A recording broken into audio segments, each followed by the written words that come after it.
Despite being a young and limited resources state since its inception, Andhra Pradesh has emerged as a leading state in many sectors and areas during this short period. The state government has ensured food security to the last person in the state through technology-enabled public distribution system. As many as 1.42 crore BPL families are being served through the supply of essential commodities including rice, wheat, atta, red gram dal and ragi. Red gram dal is being distributed at ₹1 kilo per card per month at subsidized price to the tribal families. Festivals such as Sankranti, Christmas and Ramzan now bring more cheer to the people as the government is providing 6 commodities as a special gift pack to all the 1.42 crore BPL card holders. Ours is the first state in the country in implementing fair price shops automation. This automation has led to an estimated saving of ₹1525.87 crores in the previous expenditure. In 2017-18 alone, 12.46 lakh LPG connections were provided under the Deepam scheme, taking the total number of beneficiaries till date to 54.39 lakh families.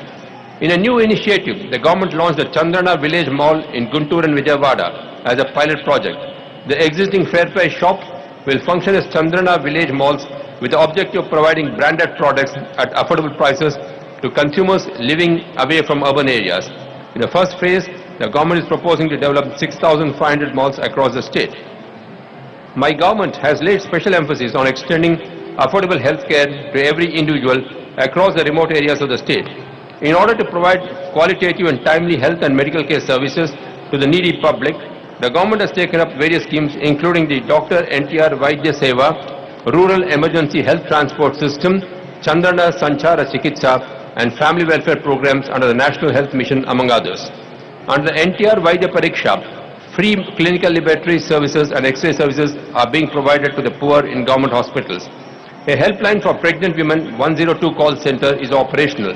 A scheme for primary medical care on wheels called Chandana Sanchara Chikitsa is making a difference in the rural areas that have no existing health facilities. Under the National Health Mission, the government is providing free dialysis services to all the needy poor patients. Every newborn in the government hospital is being provided a baby healthcare kit. Healthcare ATMs manned by a multi-purpose public health worker or an auxiliary nurse midwife has been set up in 25 locations in remote areas where medical services are not available. For the health needs of urban poor and slum dwellers, 222 urban health centers named as Mukhyamantri Arogya Kendralu are functional. Andhra Pradesh is making significant strides towards achieving a clean and green state. The government has incorporated the Swachha Andhra Corporation as a nodal agency for implementation of Swachh Bharat Mission. The state government launched ODF action plan for rural areas in order to declare the entire rural Andhra Pradesh as open defecation free by 31st March 2018. All the 110 urban local bodies were declared as open defecation free on 2nd October 2016 and certified by the Quality Council of India 3 years ahead of the target date, namely 2nd October 2019. To handle municipal solid waste, the state government awarded 10 waste-to-energy projects under PPP mode to handle 5,191 tons per day of waste. During the last 3 years, a total of 10,270 kilometer road length has been improved, including the completion of 167 bridges at a cost of 7,621 crore by my government. The state government has identified 11 roads with a length of 372 kilometers for development under the Visakhapatnam-Chennai Industrial Corridor Development Program at a cost of 3,806 crore. Andhra Pradesh Mandal Connectivity and Rural Connectivity Improvement Project and Andhra Pradesh Roads and Bridges Reconstruction Project have been proposed at a cost of 3,200 crore each under externally aided projects. Under Amrit Mission, initiated by the Government of India, as many as 179 projects taken up at a cost of ₹3,762 crore are in various stages of implementation in the towns and cities of the state for improvement of civic amenities. These projects cover provision of water supply, sewage management, stormwater drains, parks and green spaces in towns and cities. The government has enabled integrated online building permission management system for 110 urban local bodies, which is the first of its kind in the country. Online layout permission system is also under implementation in all the ULBs. The welfare of the backward class has been a top priority for my government. Scholarship, residential hostels, residential schools, free coaching for competitive examinations, financial assistance for studies abroad, and self-employment schemes are some of the initiatives of the government and the implementation for the uplift of the BCs. Under post-metric scholarship, 7,33,211 students in 2016-17 and 5,94,964 students so far in 2017-18 were extended assistance of 416 crore. Under the reimbursement of fee to BCs, 7,07,813 students in 2016-17 and 3,79,654 students so far in 2017-18 were benefited to the extent of 1,613 crore. At present, there are 38 BC residential schools functioning, while 9 new BC residential schools have been sanctioned, out of which 6 are exclusively meant for the fishermen community. To enable the educated unemployed youth among the backward classes to compete with others in competitive examinations, free coaching is provided in BC study circles to the eligible BC candidates. The government introduced the NTR Videshi Vidyaradhana for sanction of financial assistance to BC students for pursuing higher studies abroad. Under this scheme, financial assistance is sanctioned at ₹10 lakh for each BC student for pursuing higher studies in post-graduation in foreign universities. My government has been increasing allocations to BC sub-plan every year. The BC sub-plan had an outlay of ₹6,640 crore from the budget estimates of 2015-16 involving 21 departments.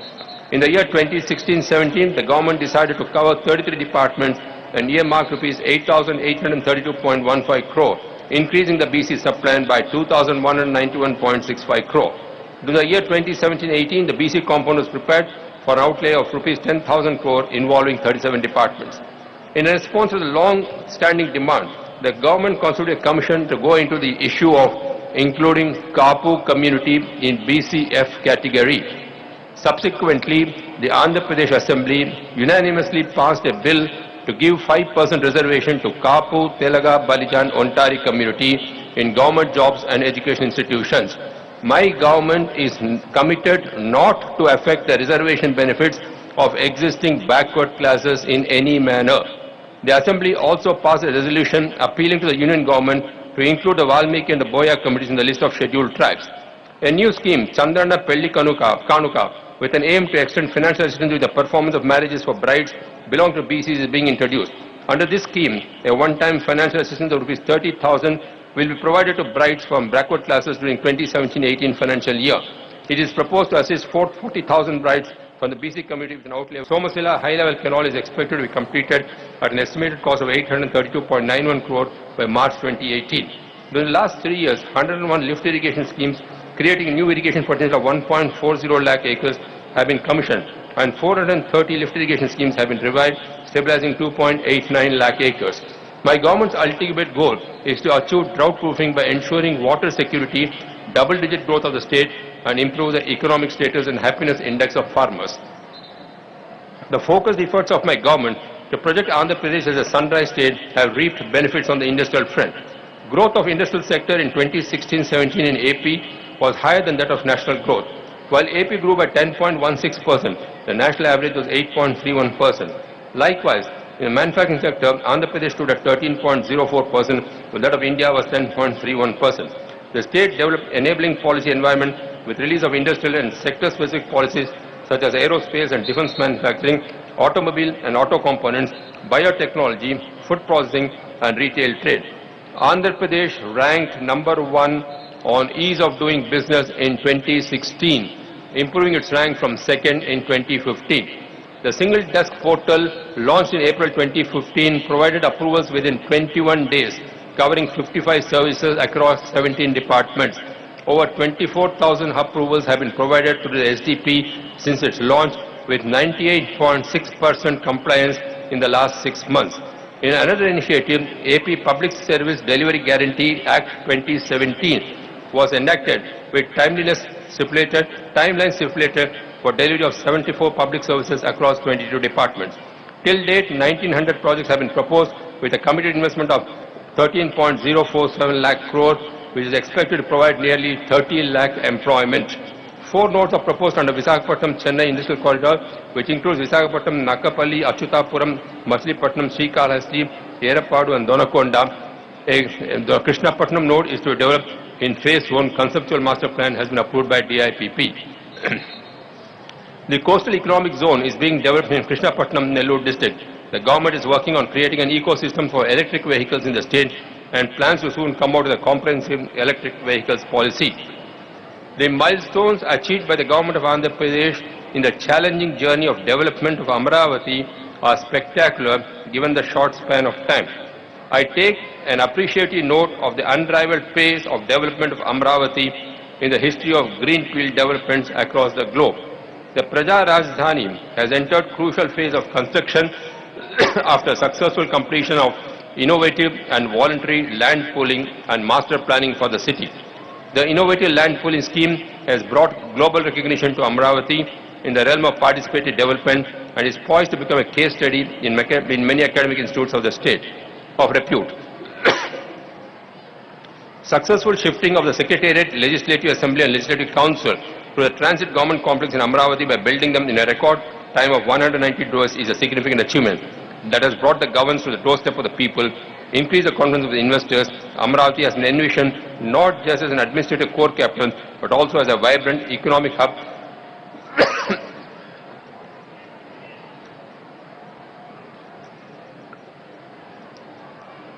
with the world's best infrastructure and is a global destination of people, investments and jobs. In this arduous journey of attracting investments, the accomplishments are stellar. Government has allocated 1,288.03 acres of land to 46 organizations consisting of both government and private sectors with an investment potential of 24,093 crores in Amaravati. Meetings, incentives, conferences and entertainment has been planned to be developed through public-private partnership with an estimated investment of 1220 crores. Top-class hotels and schools are making plans to enter Amaravati. Green Note to Amaravati by the National Green Tribunal has upheld the stand of the government. NGT judgment is a vindication of the conceptual thinking, implementation and future plans of Amaravati. My government has been in the forefront of leveraging technology for sectoral development and optimal utilization of welfare programs. The state has been a leading innovator in technology adoption. In the first of its kind, the Real-Time Governance State Center has been unveiled at the Andhra Pradesh Secretariat to provide seamless and frictionless real-time governance. With the help of the state-of-the-art technological intervention and big data analytics sourced from the ground level in real time, the RTGC acts as a place where the government can take decisions driven by data. The state government introduced the helpline number 1100 in a bid to curb corruption. The toll-free complaint number provided to the public to file complaints on any issue is receiving good response. State government is planning to use drones for providing real-time information for governance. This will have multiple benefits in security and policing, mining, urban development, raising agricultural productivity and anticipating natural disasters. When the state capital of Amaravati is fully constructed, it is expected to be a technologically compatible city in India, India's leading technopolis. With a vision to turn the state into a high-tech hub, my government is focusing on the newly emerging sectors like artificial intelligence, cybersecurity, IoT and fintech to get out in front. Andhra Pradesh has become the first state in the country to pilot blockchain technology in 2 departments and plans to deploy it across the administration. The state has implemented several innovative and citizen-centric e-governance projects such as Me Seva, Me Kosam, Me Bhumi to ensure improved delivery of services and faster grievance redressal of our citizens.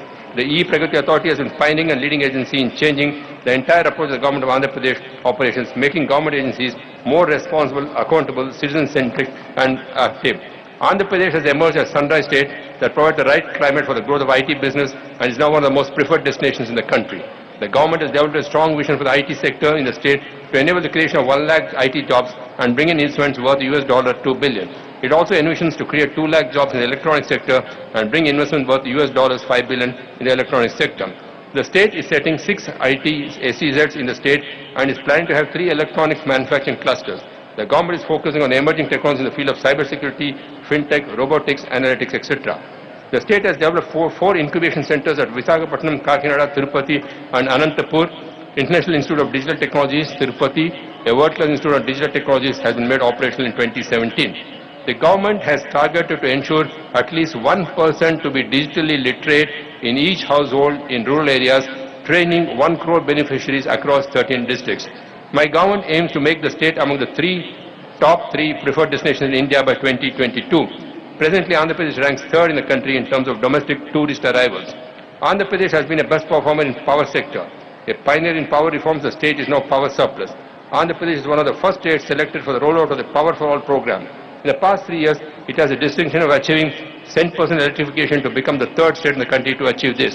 Significant amount of investments were made for building up of generation capacity, strengthening transmission and distribution network, industrial feeder segregation, loss reduction, and improving quality of power supply. The state has emerged as a top-performing state with minimal losses in power transmission under the central government's Ujjwal Discom Assurance Yojana. Thanks to its robust power supply monitoring mechanism, the state's Discom aggregate technical and commercial losses are now lower than a financial year 18 targets under Uday.